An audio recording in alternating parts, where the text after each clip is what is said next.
ఒకడి కష్టం మరొకడికి ప్రయోజనం.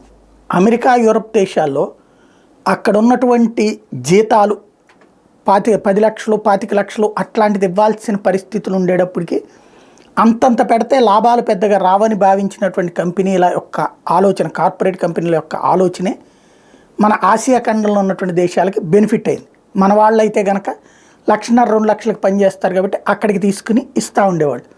మనకి ఇక్కడ 5,000 10,000తో పోల్చుకుంటే అక్కడ లక్షలు కాబట్టి అక్కడికి వెళ్ళాం, ఒక తరం సెటిల్ అయిపోయింది. ఇప్పుడు మన వాళ్ళు సెటిల్ అయినటువంటి వాళ్ళు తమ వ్యవస్థని ఎక్స్పాండ్ చేస్తూ ఇక్కడ కర్ణాటకలో బెంగళూరులోనో హైదరాబాద్లోనో లేకపోతే తమిళనాడులోనో సాఫ్ట్వేర్ కంపెనీలు పెట్టి ఇక్కడ తగిన అవకాశాలు కల్పిస్తూ వచ్చారు.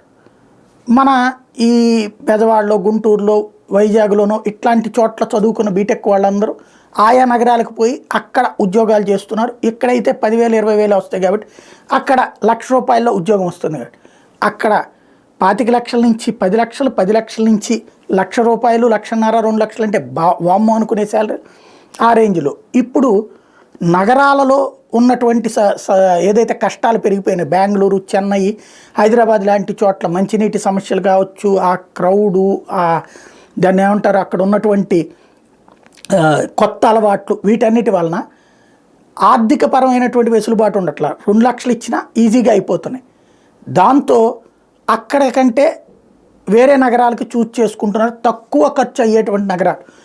ఇంకోటి, మ్యాన్ పవర్ ఎక్కడి నుంచి పోతున్నారు, ఇట్లా బెజవాడలు, గుంటూరులు, విశాఖపట్నాలు, కడపలు, కర్నూలు ఇట్లాంటి. ఇప్పుడు ఆయా పట్టణాలలో ఏ నగరాలు అంటే సెకండ్ గ్రేడ్ సిటీస్ మీదన కాన్సన్ట్రేట్ చేస్తున్నాయి సాఫ్ట్వేర్ కంపెనీలు అని చెప్పుకున్నాం.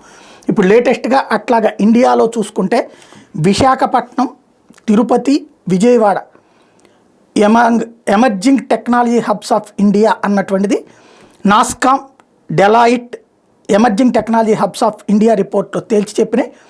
Talent costs 25 to 30% lower in these emerging cities than mature hubs with 50% cost savings in real estate rentals. Further 60% of graduates are from these smaller cities, the report notes. ఇది కీలకమైనటువంటిది ఏంటంటే ఇక్కడ అంతంత లక్షలకు అక్కడ ఇవ్వాల్సినంత జీతం ఇక్కడ అక్కర్లా, అక్కడ అంతంత లక్షల అద్దెలు ఇక్కడ అక్కర్లేదు, అద్దెలు తగ్గుతాయి ప్లస్ జీతాలు తక్కువకి దొరుకుతారు కాబట్టి ఇక్కడ చూసుకోమని చెప్పేసి సూచించినాయి.